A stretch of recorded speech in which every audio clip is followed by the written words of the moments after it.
Hello and welcome to the okayest figures. So I've kind of missed the deadline on this by the time this video comes out, and the next one, the Spider-Man Brand New Day movie, would have already been out. But you know, life happens. I moved to a new house, and the process of moving was a lot more complicated than it should have been. And then on top of that, while I was moving, I got sick. So that's why if I sound a little different right now, it's because I'm still sick. But as they say, life goes on, and tomorrow is a brand new day. So to keep with the spirits, I'm going to try to get this video and the next video for my number one favorite Spider-Man figure out within, hopefully, before the beginning of next month. And also, because I moved, if you've noticed, the background of the pictures changed from the dark blue room that I had it in to just a white room. That's why. So without further ado, I want to go over my second favorite Spider-Man figure, which is the Medicom Mafex number 103 Homecoming suit, the Tom Holland Homecoming suit. So as always, we'll go over the base body, the accessories from the top down, and then size comparison with some other figures, and finally my final thoughts on it. So without further ado, here it is. Now I really do like the Spider-Man Homecoming suit. I think it's a really good, especially first suit, and it fits well in the universe with Tony helping him get started into his full career. I do really like I think it's he has, Tom Holland does have the best homemade suit as well. But here it is. I think it matches the suit in the movie very, very well. You can see all the details, like the extra web cartridges, the texture on it, the symbol on the back. I even like these black lines that kind of break up the suit. I know a lot of people don't, but I think this was my favorite Spider-Man suit, especially when it first came out. But that Brand New Day suit, you know, you always got to go back to the classics.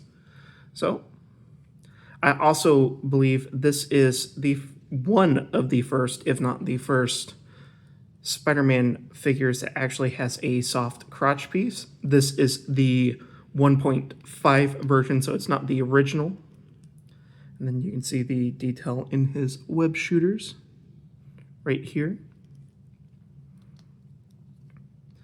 Okay, and then these have little bumps on them that actually made it very hard for me to take off the shoes or the feet of this figure. So I just thought that was interesting. Well, can I balance you? Can I balance you? I've been able to balance every other one. Oh, wait.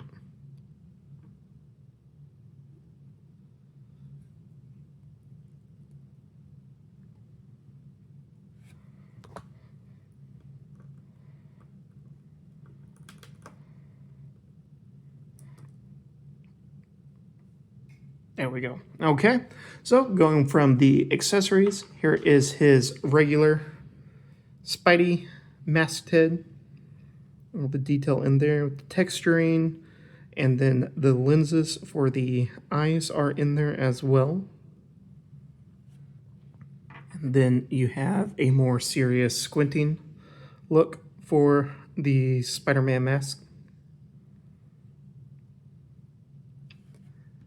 Then you have, oh no, kill mode.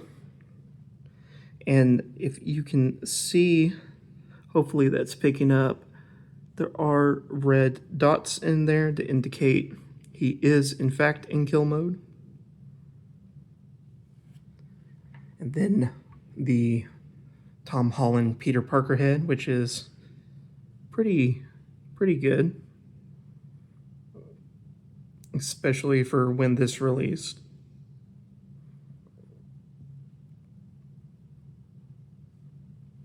Then you have the unmasked neck piece,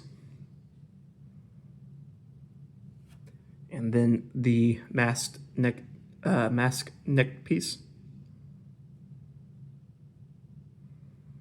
and then what's kind of interesting is you see this one has the bent piece to it, and this one doesn't. So just thought that was interesting that they decided to do that. Here is his mask.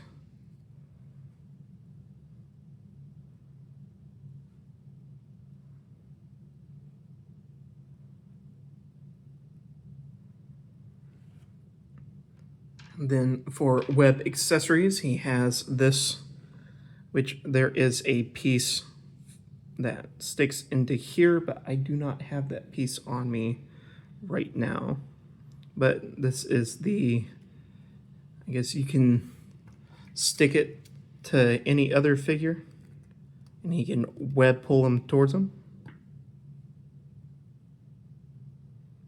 You gonna stay? Okay. And then 2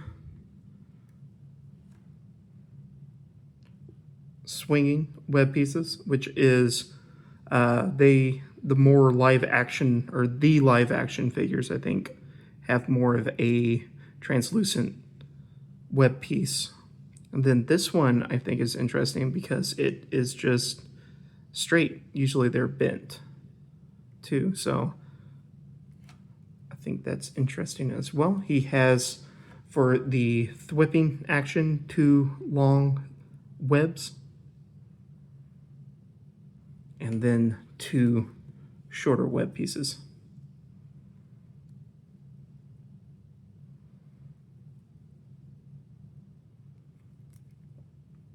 For the hands, he has 2 relaxed hands.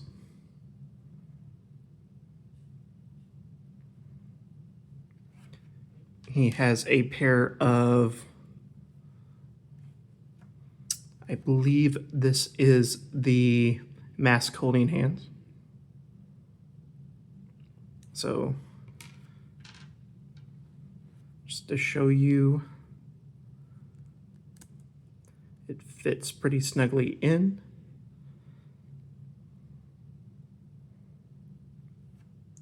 And then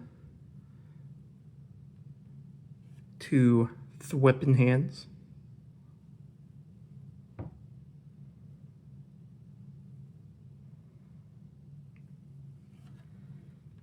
And then 2 wall crawling hands. These are the magnetized ones.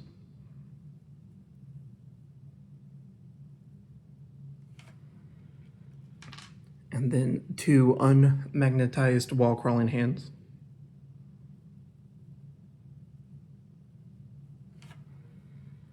Then you have the 2 web holding hands.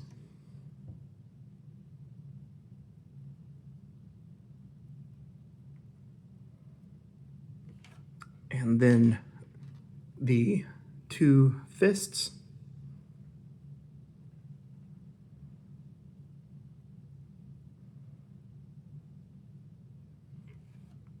And then finally, he comes with 2 magnetized feet.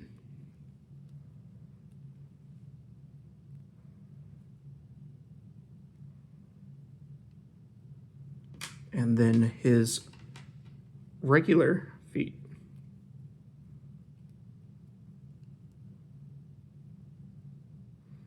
It always amazes me the amount of detail that Mafex puts in, especially with like the bottom of the feet, because that's something that I do not think they needed to do at all. Okay, I'll put this figure together and then we'll go over articulation. Okay, the figure all put together, he can look that far up.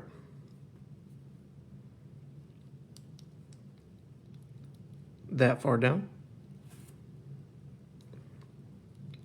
He has a shoulder swivel. He can go up that high. And then 360. He has a bicep swivel. And then a double elbow. And then you can rock his hands and turn them. He can crunch down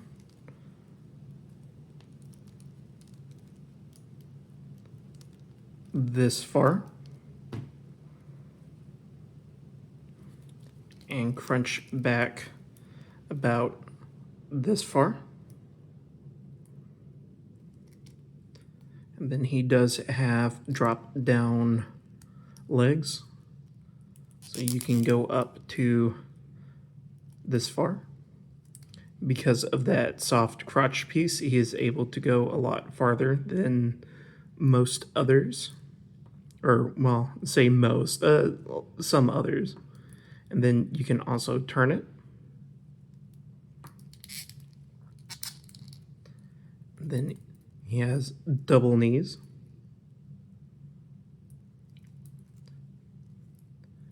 And you can rock his foot and turn it as well.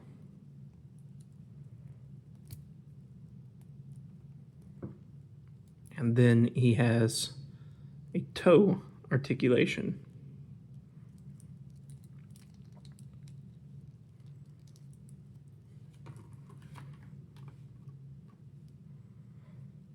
And try to get him up as straight as possible.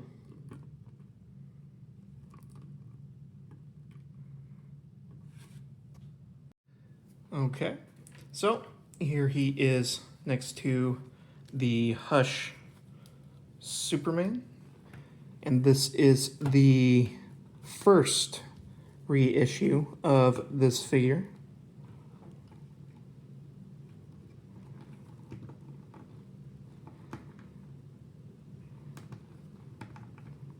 If he will stand, let me put that up. And then next to the Mafex Venom.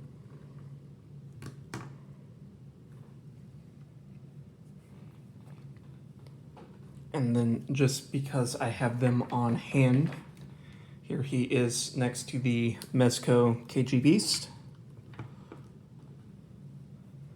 and Mezco Black Mask. And then next to the Mezco animated series.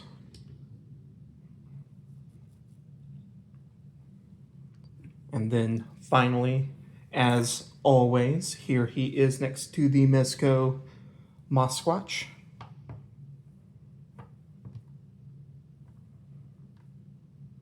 And the Shrieking Yeti.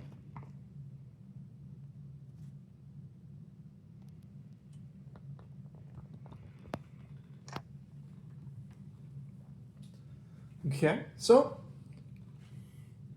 the good, I really like this figure. It is, well, as you know, my second favorite figure. It is one of the first ones, or I believe it's one of the first ones to actually use the soft diaper, or soft crotch, whatever you want to call it. And I also like in this one that it does not, this piece has a very low cut to it, so it doesn't break the belt, so it doesn't break the what Spider-Man, looks like. I think I forgot to show his tilt. But I really, really enjoy this figure.